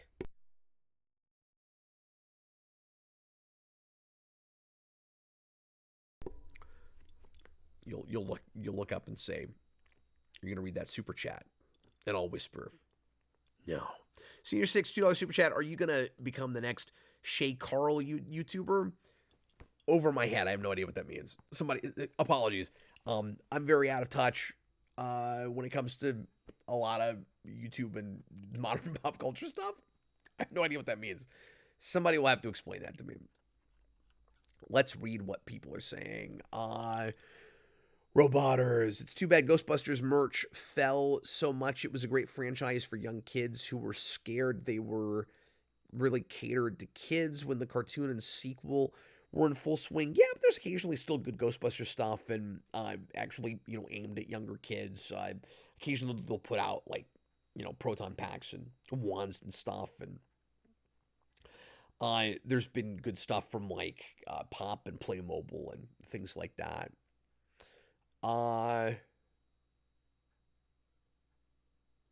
Senior Stick Shake Carl YouTubed his family. Yeah, if you're talking about the like family life YouTubers that like walk around with a camera and make their kids do everything on camera and make money off of them and all that. No, I'm never gonna do that. That was actually kind of a thing I thought about talking about with the stream too, so I'll just real briefly bring that up. But that's a thing that I definitely think about and am mindful of, like how much am I exploiting my own kids on YouTube and that kind of thing. People draw different lines with it, where some people think that it's 1 second. Some people think it's wrong to ever put your kids on camera and that you're exploiting them from views if you even have them, or for views if you even have them in a video. Obviously, I'm more liberal about that thing, that kind of thing. Where I don't mean that word politically, but just I'm okay with some of it. I I don't get real personal with my kids on camera. I'm not showing them doing, regular life things. I don't put on a camera on them without, where they don't know I'm doing it or before talking to them or whatever. It's just getting on camera, conversation about something, or real benign geeky stuff like when my kids have been real little. Sometimes we've done quick videos where it's like identifying these characters and that kind of thing. Uh, Again, everybody can draw their own line and have their own feelings about that. My audience has always been pretty receptive to it. I really appreciate that that most of you guys have been okay with my occasionally doing that, and if you don't like it, you just don't watch it. Like I've never gotten a lot of complaints about it, where it's like, this is supposed to be like a thing about your opinion on superhero movies and comics and whatever. Like, we don't care about your kids, leave them out of it. Um, I try not to do too much of it with the younger kids, and also there's been not as much of an interest with the younger kids than Jason did. Jason was kind of an anomaly so far, where he like loves making things and has come to really want to do the video thing himself, and so it's kind of like a mentor protege thing where I'm showing him the ropes. I'm trying to teach him about both video production and writing and critical thinking, how to both ends of that job, what good fiction writing looks like and what literary analysis looks like, and more by example or anything. But the reason you see him on camera a lot more now is because I think he's qualified. I think he's really good at it, especially for his age. And the audience is really like taking him in and accepted him, and seems to see him as just another co-host. I don't get live or after the fact. I don't get comments where people are like, "Why is this 13-year-old kid on this video?" Like, it's kind of pathetic that you use your children for this. It's a thing we do for fun as a hobby together. And that balance of hobby versus job, with this for me has always been a weird thing to try to find. It's both. It's neither. I don't know. It's not that much fun to deconstruct, honestly. It is what it is. But um but I don't know, like I've just kind of felt my way through it, and tried to be as responsible as I can about it. There are I'll say this about it. I have heard, like, it's nice to have a smaller audience when you're like a family person that has not a family YouTube channel, but you make it something of a family affair sometimes. Because if we were too popular, I would be a lot more paranoid about it. And also, I think you'd see more people more irritated with it. Like, I'm able to be looser and more raw and less quote unquote professional about it, because of the size of what we are, and because a lot of you guys are accustomed to what we do and have known me for years and years and years. So you've seen me evolve from a guy with no kids, if you were there from the very beginning, or just one kid if you were there, a couple years in, all the way up to, I have 6 kids now, and I'm, a stay-at-home dad first and all of that. But I sometimes will hear people that subscribe to channels that's like one guy with a family. We don't care about your kids. We don't want you to ever bring them up. Why do you have to talk about your children? And if it's excessive, if you are like turning it into a total vlog thing and pretending like it's still what it was, I get that. I can see why that would be obnoxious. I also, if it were me and a channel just changed and I didn't like what it turned into, I just wouldn't watch it anymore. and we have had lots and lots of evolutions of what this channel is. And when we're not putting out the content that people really want anymore, they just don't have to watch anymore. I've done it for 15 years. A lot happens in 15 years. You change as a person, your interests change, what you want to make changes. You get burnt out on certain things. You don't have the time to make certain kinds of things the way you used to. Maybe it's played out. Maybe you just don't want to do that anymore. Et cetera, et cetera. And I heard, and I won't name names or anything, but I saw a video that was a critique of Cinemassacre of James Rolfe and what his YouTube channel is like now, and how Screenwave has affected his production since they've gotten their mitts in everything he does. And it was an informative video, and it was well made, and it was thoughtfully critical, and I really liked it. Up until minute 27 of a 30-minute video, when he started complaining about James in anything bringing up his kids. And again, I don't have a problem with somebody having an opinion about that. It's the really super crass way that he brought it up, because he goes, maybe it was just a joke. I don't know, but it rubbed me the wrong way. Because he goes, and I don't want to swear in this video, so I can't full on say it, but he goes, don't bring up your kids. We don't care about your F trophies. And I was like, there were only 3 minutes left in the video. I couldn't finish it. I was like, I don't know how you call somebody's kids that. Like it really bugged me. When you're bringing up your kids is like bringing up your friends. I mean, when it's in passing and it's directly related to the thing you're talking about, because the examples he was giving was stuff like, and I get it if you're like, oh, you're bragging about having kids because you have to prove that somebody would sleep with you. That is not in any way whatsoever what James Rolfe was doing. It was. And yeah, I've seen people do that, and that's annoying and pathetic, and like I get all that. It's not at all what was happening with that. It was Rolfe going. The other day, I was watching this movie with my kid, and then he's talking about the movie. That's exactly the same thing as going. I had my friend over, and I was sitting on a couch, and we watched this movie. Like, if you're a middle-aged dude with a wife and kids, you spend more time with them than you do other people. So your, like, regular anecdotes, just in passing, yeah, sometimes they're going to be about your family. Like deal with it. You cannot expect that guy to be exactly who he was or be in character as the angry video game nerd 24/7 for 20 years, which is almost how long he's been doing the thing. And so, yeah, when I started this thing, and not to compare myself to James Rolfe, when I started this thing, it was 15 years ago. I had just gotten married. I had no kids yet. My wife was pregnant, but barely. And so I was doing Rewind and Geeks Not Nerds and stuff for like 7 or 8 months before Jason was born.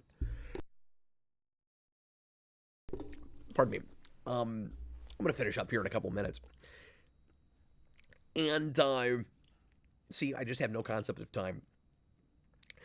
But yeah, so I've been doing this for just a few months, and I was in a just very different situation with where I'm at in life now. Like I had a lot more free time on my hands. I was and I know it's kind of a meme with James Rolfe, like I don't have time. There's some truth with that. I get why people make fun of him for that, because that's his professional day job. He's in a different situation than I am. Again, not to compare myself to him, but I also don't mean to like make the excuse. Oh no, I like in the same way that people laugh at him with like. I don't have time, so I can't do anything. Which for a lot of people with him is code for I'm burnt out. I don't want to do this anymore, but it pays my bills, so I have to. But like I didn't go to a regular job I guess when I started, I did, but like a year in, I was done with GameStop and stuff, and I was just staying home and taking care of Jason and doing this. So I had a lot of free time on my hands, and I was in my late 20s. Um, you got a lot of energy. It's new. You want to do all these new creative things. I wanted to make movies. I wanted to do a documentary that turned into Spawn Year and Midwestern panels and all of that. I don't know how I did all that in 1 year on top of all the other the other videos I made that year. In like 2014 was nuts. Like I don't know how I did all that. I don't think I could do that now. But some of that is. But I kind of wonder about that. It's like, is it because I'm older, or is it because I just got a lot more going on, with kids and stuff. And so this is just a really long-winded way to say, yeah, people are gonna change, and if you follow them up and you keep watching them, you cannot expect them to be exactly they were at the beginning. If you don't like that anymore and you just want to watch the old stuff, that's your prerogative. That's completely understandable. It's going to evolve, and you're either going to generate a new audience that is into the way you are now, or that relates to you in a way that they might not have your early stuff, or people that are going to grow up with you and change in a lot of the same ways you do and relate to that. I imagine some of that has happened with us, or you're not, and that's the risk you got to take if you're gonna keep doing this. My audience has not really changed that much. I mean, I'm sure the individual people have changed along with me, but I mean, a lot of you guys that still watch have been here with us for a really long time, and we gain some new folks here and there, but we're not growing at like a massive rate or anything. So, admittedly, sometimes the view counts are not what they used to be, and that's okay. Like we still have. We still have a great kind of niche community here, and I am happy to do the occasional 400 viewed video, while we also still do pretty okay relatively to where we have for a long time. So like there's not this massive growth, but we're also not putting out videos for 15 people, which I'm really grateful for that there's still an audience here. So I don't know. It's just a long, rambly way to say I don't understand the mentality of don't ever bring up. Don't remind me. This is how that read to me. Don't remind me that you are not exactly like you were in your 20s. Well, nobody's gonna be. So anyway, Brandon, see you later, buddy. He's got to get going. Plushie DX, the internet has created much worse slurs for kids. Oh, I'm sure, but I don't know. That bothered me. That hurt my feelings. I was triggered, folks. I was triggered. Stone Gasman, $5 super chat. Happy NYE cap. You too. Please tell me your kids are familiar with Ernest P. Worrell. He was my best buddy and threw the greatest parties. Know what I mean? I'm sure that is. Is that a joke? I'm sure that's a joke. I don't know what that means. I'm getting tired and out of it. I don't know what that means. I'm gonna look that up because I don't know what that means. Oh, Ernest. I see. You know what? I never knew his last name. No, I have never shown any of my kids the Ernest movies. I watched one or two when I was a kid, and they never really did it for me. I didn't find him especially funny, but I know he was really well loved. He had a big fan base, and I haven't thought about that in a long time. But yeah, for a minute I thought that was a joke of some kind, and I was like, okay, this guy's gonna be like a horrible person that kids should not look at. But yeah, I have not shown him any of those. Roboter's nothing wrong with being a content creator who values the life they're leading and showing that to the audience they have. Yeah, I don't think so either. I mean, again, I think everybody's going to draw a line in a different place. I think people can get too personal or run off. And I also think it's fine to be critical. Also, let me just say this real quick, of content creators' choices with things. That's not the same as you know, that's not the same thing as bullying them or harassing them or anything, unless you're like directly finding ways to mess with them. But like when people, I think the drama channel thing has gotten out of control. I think it's too easy to get views with that, and there's too many people only looking for videos about YouTubers instead of about whatever it is the YouTubers were making in the first place. I think it's really weird how meta all of that has gotten. But sorry, I'm getting tired and kind of all over the place here. I'm gonna try to wrap stuff up. But I think it's I think it's okay certainly to be critical. But again, and to make your opinion known about that. But after a while, at some point, you have to just move on if you don't like, what people are making. So I'll just say that my personal critical opinion about this is, if you make a video where you say, I'm going to review, let's say, the new Godzilla movie, Godzilla Minus One, and right in the middle of that movie, you go off on a 20-minute tangent about taking your kids to baseball practice that had nothing to do with the movie whatsoever, and then eventually you wind your way back to Godzilla, I can see why people in your audience would be kind of annoyed about that. And I also could see why new people would maybe never want to watch you again. I also think that like polished videos are different from podcasts, and I think podcasts, by and large anyway, are kind of different from live streaming. So, and I also think that you can live stream a podcast, and it typically is a little bit more streamlined. Even if it's not super planned out, you got a topic, you stay on point, you're staying with the topic. But I think live streaming can just be getting in front of an audience like this and chatting about whatever happens to come up, and there's nothing wrong with that. You guys know what you're getting into with me when you get in on a live stream, or in old more polished video or whatever. But like, not everybody, and hopefully occasionally new folks find us and check us out. I'm not always making everything for brand new people, admittedly. You got to kind of make that clear with the way you're making the video. I feel like this stream is pretty clearly a vlog style thing for people that already know me and stuff. Maybe somebody would watch this and find it interesting enough that they would subscribe and then catch up and be kind of interested in me and not just the things I'm reviewing and stuff. And I don't think I would ever get to a place where this is all I was doing on the channel. But if I was streaming more often than I am now, I would probably occasionally do like life vlog things like this. So I think it's just like with movies and stuff. I think it's just a matter of making your intentions clear. Making it evident what you're after, what your motivations are, what you're trying to achieve. Brightburns just put in a $1 super chat. I appreciate that. Roboters, my only problem is when kids are being exploited, mistreated, lack of privacy, who are stuck in those situations. Yeah, no, I have a huge problem with that too. I went down a rabbit hole about that, looking at, and I don't want to get into this, but the 8 Passengers channel and what happened with the mom of that who got arrested and everything. That whole thing really, really bothers me and freaks me out.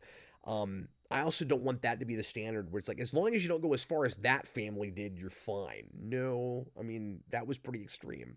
There's definitely some stuff in between. I don't know how to feel about things like Ryan's World. Like, it seems like that kid's parents are doing their best with as famous as he has gotten to give him as relatively normal as a life as possible. I also don't think it is possible to give that kid as normal of a life as he should have. And that gets into the same gray area as any child superstar like a Macaulay Culkin or something. I put Jason in modeling when he was really young. If he had gotten into acting and gotten in movies and things, and especially if he had gotten super famous, I don't really know what I would have done. because if he was just doing print ads or local commercials and things like that, I I feel like we'd be able to find the life balance okay. Once you get really big and you get in that world, it it scares me, and I would have had a hard time not just straight up pulling him out of that. And it's kind of for similar reasons that, and I don't use this as an excuse. We're like, well, we're not a huge YouTube channel because I never wanted to be a huge YouTube channel. We definitely could have grown more than we did by now, and there's a threshold where I would have been happy with that. But we could have, if we'd gotten too big, I don't know how well I would have handled it. Like, so it's the same sort of thing. Like, I don't think I ever would have wanted to be like a million subscriber channel, especially with a big family, because of some of the stuff some of those people have to deal with. Like, the first time I get swatted, freaking done.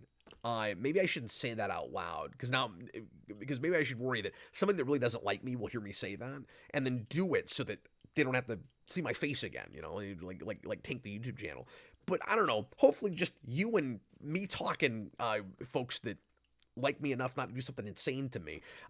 Yeah, I would be scared of stuff like that if I was very much bigger, and that's why I kind of like being, off sort of in my own little world, like YouTube's best kept secret kind of thing. I'm happy with that. So I don't think I want my kids to be a superstar until they were old enough to really pursue that on their own. Boy, I shouldn't have said that out loud, I suppose. Robert, while I still feel weird about the Olsen twins being raised as actors when they were literally infants. Yeah, and similar thing with Macaulay Culkin too, but not infants. Roboter is one thing. Cap has never been a reaction drama grift channel. I would be bored with that. Like, I would not be interested in that. I've thought about talking about the phenomenon of YouTube drama just like in one stream or as part of a stream or something, like one of these. I'm not gonna do it right now, but I thought about that. Just because I get the catch-22 of that being a popular thing that drives traffic and people trying to find that sweet spot, that magic bullet, or sometimes they come up upon it kind of on accident, where you make the one video that happens to be critical of a big YouTube channel, and then it blows up, and they're like, okay, was this what I need to be now in order to get seen? It would be disingenuous of me to say that I don't sympathize with people that want to be seen on YouTube. Of course, it would be really stupid to say that. And I don't mean to sound disingenuous when I say I never wanted to be like a big super famous YouTuber, because I really didn't. Maybe if nobody saw my face and knew my real name and all of that, and I could, and if I was just like, if all I did was scripting rewinds for years and that blew up and was like a 500,000 subscriber channel or something, but I would be so super private. Like, I really enjoy the sweet spot I have where I can be more public and talk about, to a degree when it's fun, more personal stuff, and find that kind of balance between review and vlog style. Like, I really, really like doing that. So, I don't need to be huge like that. Like that's totally cool with me. But anyway, just so I get people that have like played the game for a long time and are having a difficult time getting noticed because the algorithm sucks or what they talk about is too niche. And then they make that one video on, James Rolfe or Channel Awesome or whatever it is, and they get and they get, like 100,000 views on a video. That's a catch-22 I get. But I would be too bored, even if that happened with me, of trying to continue to make that kind of content, because it's almost trite to say at this point. You hear this advice all the time, but I think it's because it's true. If you don't do this as a hobby first, you're not going to continue doing it as a career. And even if you do that, you might get burnt out on the thing that got you an audience in the first place. And if you keep trying to do that forever, it will fall apart. It just won't work. You'll get really tired of it, or you'll keep forcing it, and it will be pretty clear at some point that you're not into it anymore. The lack of passion can be pretty clear. I think it's easier when you're scripted to fake that. I do, but I think eventually it will kind of start showing in the writing, or you'll just get to the point where you're like, I'm making money, but like, it ain't worth it anymore. And I feel bad for people that do creative stuff that they really loved in the first place and feel like they have to keep cranking out, and the love is gone. And it becomes that job that you hate, and you'd almost rather go to McDonald's every day. Nothing against anybody that works at McDonald's, but like I feel bad for people that are in that place. And again, I can kind of sympathize with, well, people are looking at this thing, maybe I should make that. Like, that's enticing. But I wouldn't want to do the drama thing. I won't name names, but there's one channel in particular that I watch, that I still watch, and sometimes I kind of wonder why, with someone who does the drama thing because it sells, because that person gets views. And I can't say that I've ever made decisions based on, well, this will get more interest and this won't. But that's another thing where you have to find that balance, where you gotta be true to yourself, and sometimes you have to sacrifice views for that. But I would much rather do that than hate what I'm making, or have to try to talk myself into somehow feeling like I'm enjoying what I'm doing. That is no fun. That's a terrible feeling. Senior 6, $2 super chat. What is it like being a super famous YouTuber? I don't know. I am not one.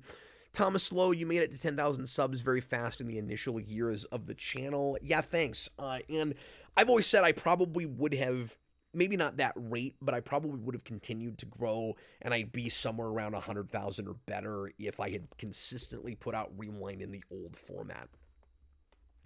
I'm a broken record. I've talked about this too much, so I won't go back over, all the reasons I think that, or all the reasons I felt like I had to change that, and why I'm not, doing that anymore.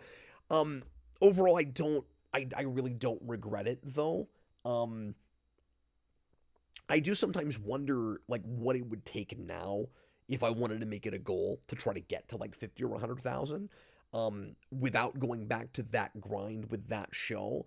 Because I gotta be honest with you guys, like, I still really like talking about superhero movies. I kind of want to do a video about that. I kind of want to do a stream about like why I still make superhero content, when all of the talk around superheroes now is superhero fatigue and everybody's done with it. I want to do the whole thing about that.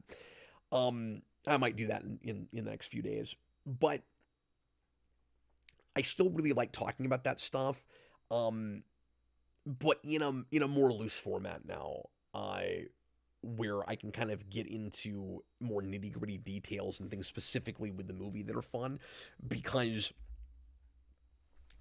it did feel like I was repeating myself too much. It just for my own taste. There's just only so many different ways you can say this is really contrived or whatever, with superhero movies, and they're like really formulaic, a lot of them. And so to try to be, I don't know, to try to do like sophisticated story analysis about things that are relatively unsophisticated all the time, it was fun for a long time.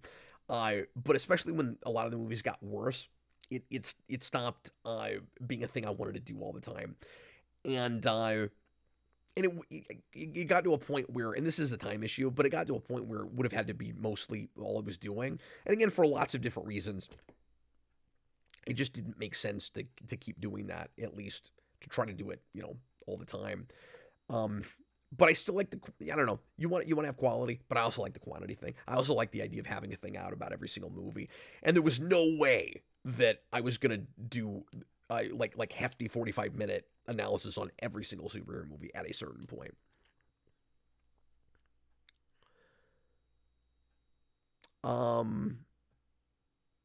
Chewbacca's love, everybody guess who Cap is talking about. Somebody might be able to figure it out, but Robotters, can I just commend Cap's dedication to Counting Cryptid Freaks? Yeah, I appreciate that. I'm glad we're finishing it in some capacity. The Smallville fans on the channel seem to be pretty happy with the kind of more lackadaisical way that we've ended up going about that. John is awesome. I've really enjoyed the dynamic I have with him. And tons of thanks to him for continuing that show with me. We will finish it.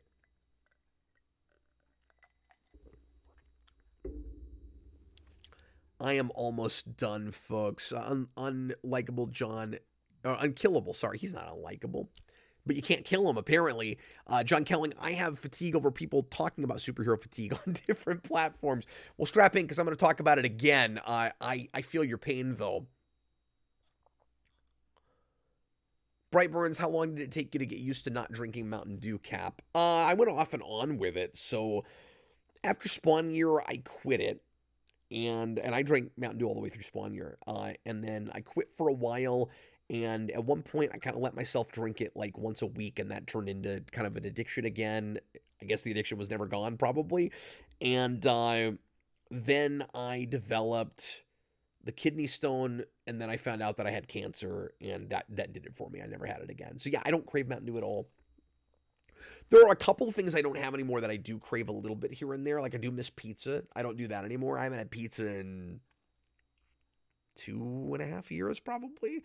But you know, there's some things here and there that I miss a little bit, but it's not too bad. I am going to get going. This has been a ton of fun. I didn't mean to stream this long, but I appreciate you guys coming out and chatting with me. Thanks for the support from Super Chatters.